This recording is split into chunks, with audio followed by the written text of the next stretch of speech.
En el año 82, en ese mismo periodo negro de mi vida y de la vida del país, se va mi hijo a Malvinas, en el año 82. Así que de la muerte de mi sobrino, que había sido en el 76, desembocamos en la ida de mi hijo Fabián a Malvinas. Así que los años de la dictadura para nosotros fueron, del comienzo al final, pésimos, los peores de nuestra vida. En el año 84, cuando viene Alfonsín viene la democracia, es que yo retomo mi rol profesional, no en el año 82. En el año 82 tuvimos el otro trago amargo de que Fabián fuera a la guerra de Malvinas. Pero ahí es, así como fue el periodo más negativo de mi vida, esos 7 años, lo de Malvinas, que fue muy un antes y un después, digamos, pero lo que hicimos el grupo de padres con Dalmiro, que se juntaban 700 familias y las coordinábamos a lo largo de toda la guerra. Hicimos una cosa, en vez de morirnos de angustia en casa, salimos a estar con otros, a hacer un encuentro de padres. Creo que fue una de las cosas más emocionantes que yo hice en la Argentina. ¿Y hacían con psicodrama o no? No. ¿O era más bien hablar, no se podía, encontrarse? No se podía, porque las emociones eran altísimas, padres, imagínate. No, Dalmiro iba haciendo la lectura de lo que iba pasando, lo que nos iba pasando como padres, y hacía metáforas del miedo, de la rabia, de cómo ir elaborando esas situaciones durante los 3 meses y largos que duró. Y yo me ocupaba de otras cosas que tenían que ver con el correo, que mandábamos cartas, que visitábamos familiares, que bueno, mil cosas. Por eso te digo que así, ahí descubrí la Argentina que yo no conocía del todo, que fue una maravillosa descubrimiento, la solidaridad, el amor, el cariño de la gente, colaboraban con lo que les pedíamos, mandaban, bueno, tuvimos, cuando vieron que nosotros no teníamos una postura en política, sino que teníamos que ver como padres de los soldados, que era lo que nosotros claramente contextuamos, entonces tuvimos el apoyo nunca vi un pueblo como el nuestro, en lo mejor que tiene. Qué sé yo, un ejemplo, un chiquito tocaba el timbre con una bicicleta y venía y decía, me vengo a ofrecer por si me necesitan para hacer algún mandado. Ah, bueno, sí, te anotábamos y cuando necesitábamos que hicieran un mandado, estaba él, otro, todo así era. Por ejemplo, llamaba a Fabián desde Malvinas a veces, porque él trabajaba en el correo, y entonces cuando se iban así los jefes, él aprovechaba y mandaba algún mensajito. Y entonces me decían de la central de teléfono, señora, hay un soldadito que está mandando un teletipo que quiere hablar con la familia Bustos. Le digo, yo soy la mamá. Bueno, está diciendo que tal cosa, que tal otra y tal otra. Nada que ver con las cosas oficiales, digamos. El chico estaba en la del teletipo, mandó, dijo, a ver, sale, y salió y me llegaba. Bueno, de esas cosas, mil cosas de agradecimiento para el país nuestro, en esa solidaridad, digamos, ¿no? Yo descubrí un país maravilloso, que a veces nos perdemos, ¿viste? Nos perdemos con tantos problemas. Sí. O sea que dentro de lo negro hay luz, que fue la que nos salvó. Ahora, algo que te quería preguntar también es sobre lo siguiente, porque estabas hablando de lo de la medicina, que las mujeres no. Sí. ¿No? Está bien. Las vocaciones. Eso. Sí. Ahora, en el psicodrama. Sí. Porque, ¿cómo pasó? Porque tengo todavía en mente lo que me había dicho Susana Echeverry, Sí. que decía que ella no lograba dirigir, que no pasaba de yo auxiliar. Entonces, eso te quería preguntar. Como mujer, ¿has sentido en algún momento que había alguna diferencia, alguna discriminación por el hecho de que, bueno, no, que eran más bien hombres que dominaban? Ajá. ¿O no? Nunca. Contigo no, Nunca. eso no ocurrió. Yo supongo que porque pensá que éramos una pareja muy particular, porque Dalmiro empezaba a ascender y él lo que quería era que nosotros nos incluyéramos. Entonces, acá no hubo, como hubo en Brasil, esa lucha entre psicodrama y psicodrama pedagógico, que en Brasil parece que fue muy, muy fuerte. Acá para nada, para nada. Nosotros nos integrábamos perfecto, aprendíamos de los terapeutas, ellos aprendían de nosotros, no tuvimos, ni tuve tampoco ninguna discriminación, porque éramos todas mujeres las que trabajábamos ahí. Las educadoras que estábamos en psicodrama pedagógico éramos mujeres. Así que yo creo que eso tiene que ver con la formación que ella recibió. No sé si la recibió con Rojas o que eran muy estrictos en aquel entonces.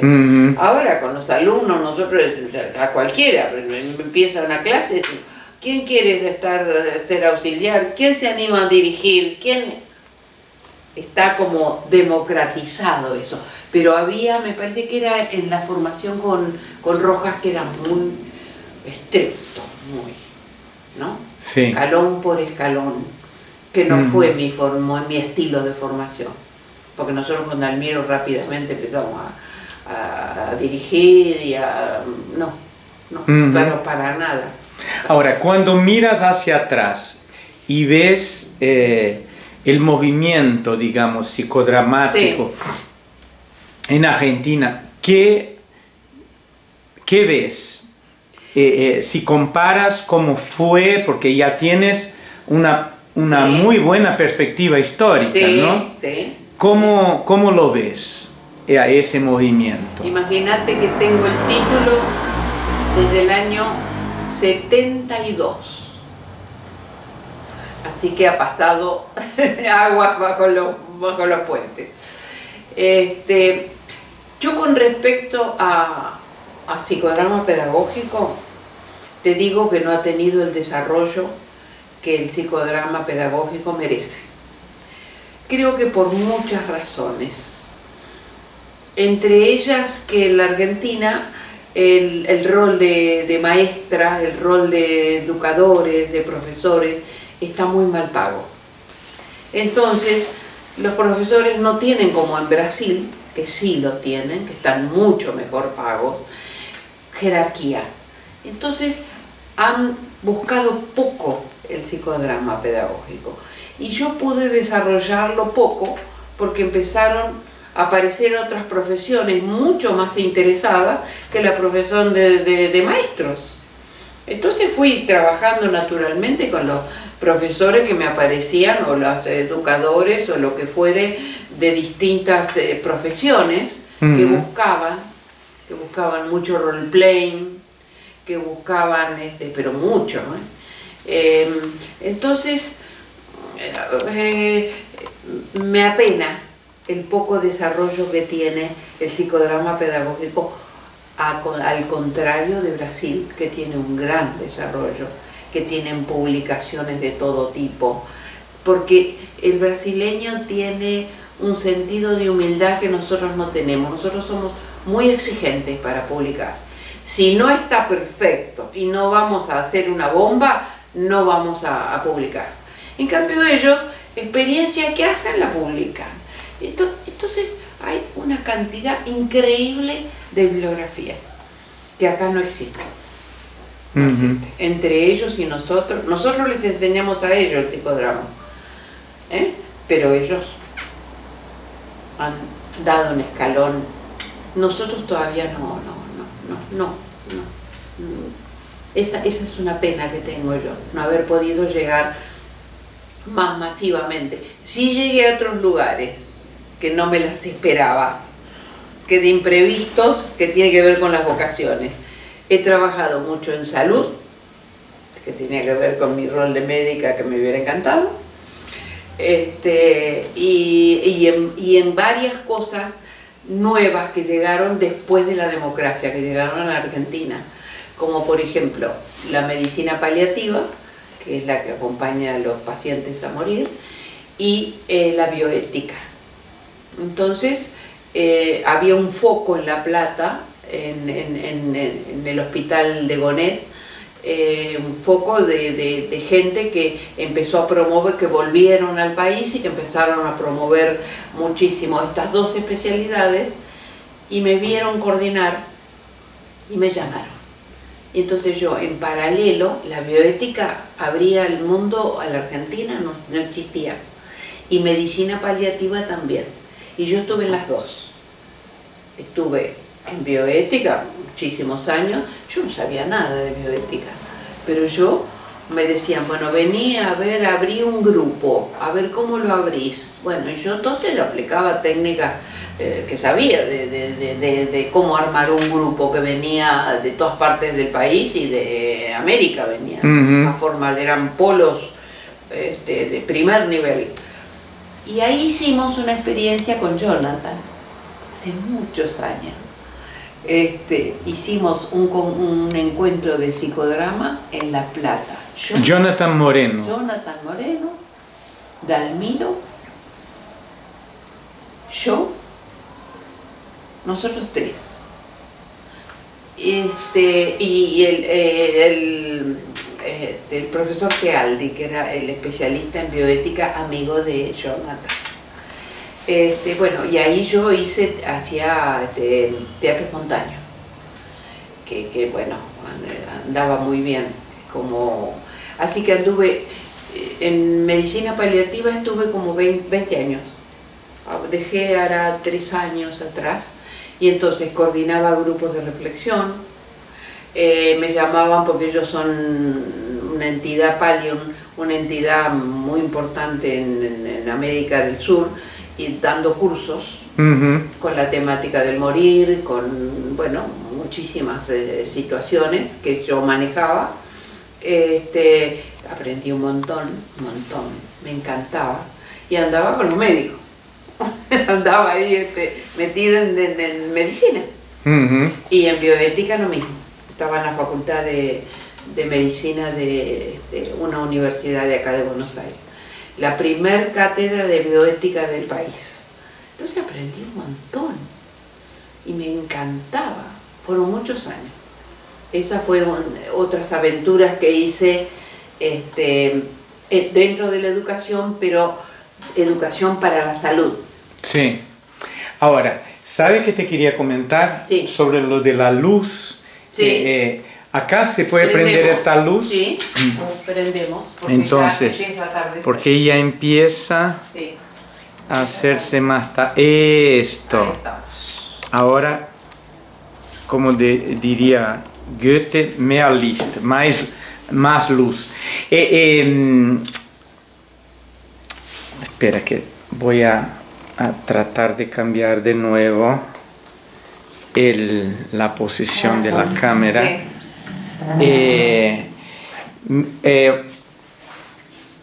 Ahora sí,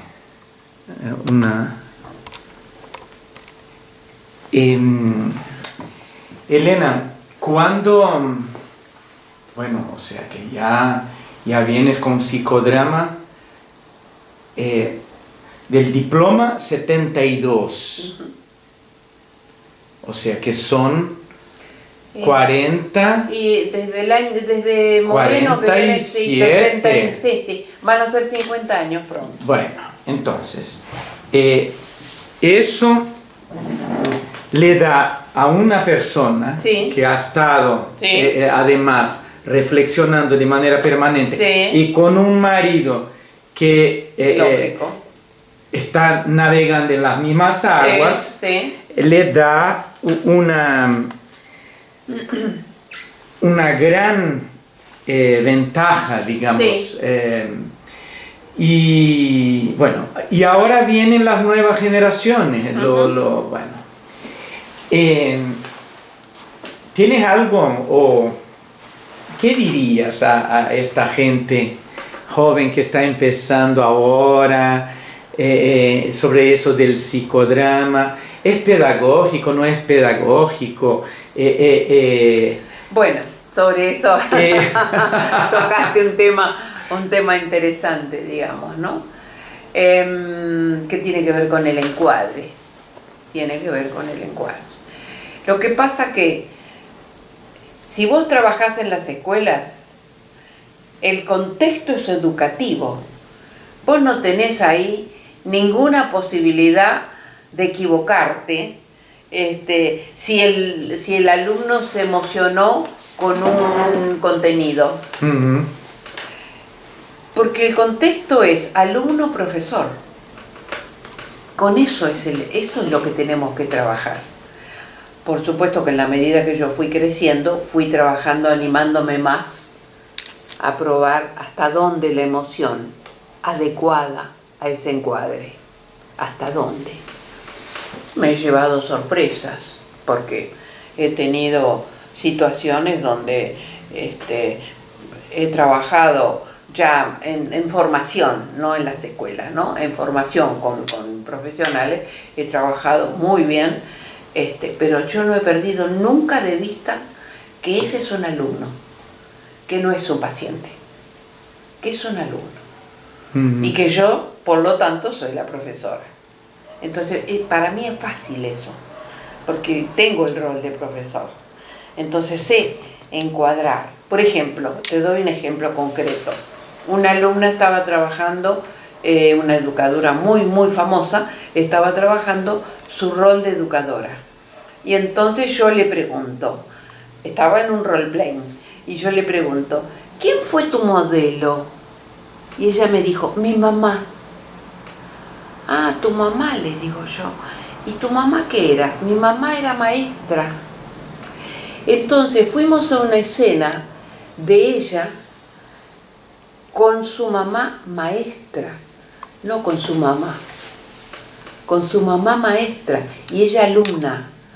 Que la relación familiar estaba, pero a un costado. ¿Qué aprendió ella como alumna de esa maestra?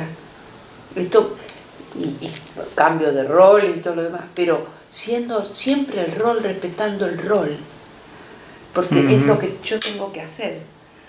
Yo estoy para eso, digamos, y para mí eso define el encuadre. Si no, la gente empieza haciendo psicodrama pedagógico o cualquier otra cosa y muchas veces terminan haciendo terapia. Y no estoy de acuerdo con eso, uh-huh. Porque son roles distintos. Maestro es una cosa, terapeuta es otra. Sí. Es verdad que el terapeuta muchas veces enseña y todo lo que vos quieras, pero esencialmente eso entonces te ordena, y entonces se despeja el campo, ¿no es cierto?, de complicaciones. Si querés te doy un pequeño ejemplito también de eso.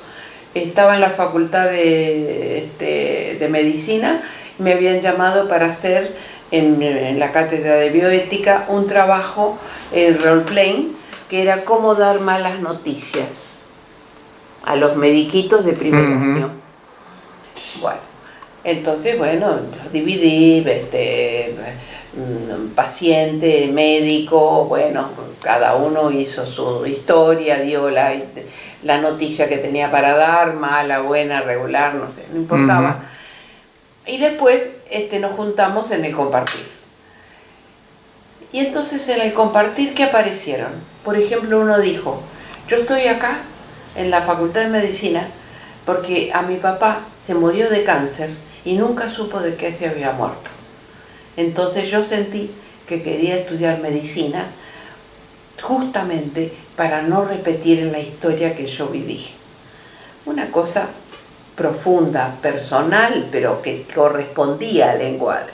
Después otro que había tenido una hermanita enferma y entonces estudiaba medicina por esto. Y así, y otros, bueno, por esto, por lo... Entonces, que allí lloraban, si lloraban, la emoción estaba contenida por el rol, porque lo que hacíamos nosotros los demás era contener, escucharnos y contener esa emoción que era adecuada a ese contexto después de haber hecho un trabajo no tan sencillo como dar por primera vez en su vida una mala noticia, fuera la que fuere, ¿no? Entonces, hay emoción, no es que no, hay emoción y puede haber emoción genuina, importante, pero si está adecuada al rol, está todo bien. Lo que hay que saber es qué hacer, cómo lo haces. Entonces yo eso lo aprendí muy, muy bien. Porque además el contexto, por ejemplo, ¿qué nivel emocional voy a tocar yo con alumnos de la universidad que estaban haciendo esa? Yo sé que después de ahí pasan a la clase siguiente. Yo no puedo dejarlos desnudos llorando, porque van a pasar a la clase siguiente. Entonces, ¿qué hice? Les dije, bueno, vamos a hacer una proyección al futuro. Se van a mirar 10 años, 15, imagínense que son tan recibidos de médicos, qué especialidad tienen, todo eso así para adentro. Y fíjense aquella vez que dieron por primera vez aquella noticia, de una mala noticia a un paciente. ¿Se acuerdan cuando estaban en primer año? Los alejo, se miraron y dice, ¿qué dicen de aquella escena? Por ejemplo, decían, ¡uy, qué miedo que tenía! Era un pichoncito yo en aquel entonces, y fue la... Entonces, esa distancia vista por ellos. ¿Y qué te decís? ¿Qué le decís a este estudiante que está empezando? Entonces ellos desde la experiencia decían, bueno, está bien, fue la primera noticia, pero vas a ir aprendiendo despacito. Es decir, eran consejeros de sí mismos. Y esto completa y levanta el nivel emocional de que estás aprendiendo y está todo bien. Y acompañado por uno mismo, digamos. Entonces, ese es el cierre. Ahí está el cierre, donde el nivel emocional vuelve a estar acá y después de acá me voy al recreo y del recreo paso a la cátedra de química, pero entero. Sí. Vale. Cierre. Cierre. ¿Cómo cerramos?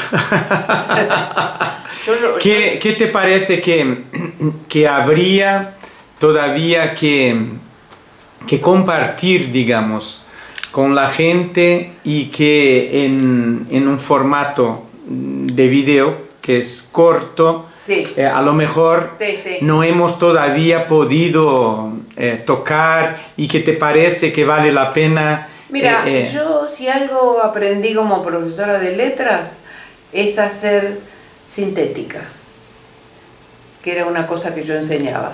A mí me parece que hemos dado vuelta por muchos lugares en la entrevista. Te podría decir que para mí ya está, que lo que hoy yo tenía para compartir, que ni sabíamos de qué íbamos a hablar, que ha ido saliendo, está bien. Digamos como que te podría decir, podría ser el punto final. ¿Viste cuando uno hace una redacción que pone punto y aparte? Punto y aparte. Para mí, este es el punto final. Para mí está. Ahora, ¿hay alguna pregunta que quieras hacer?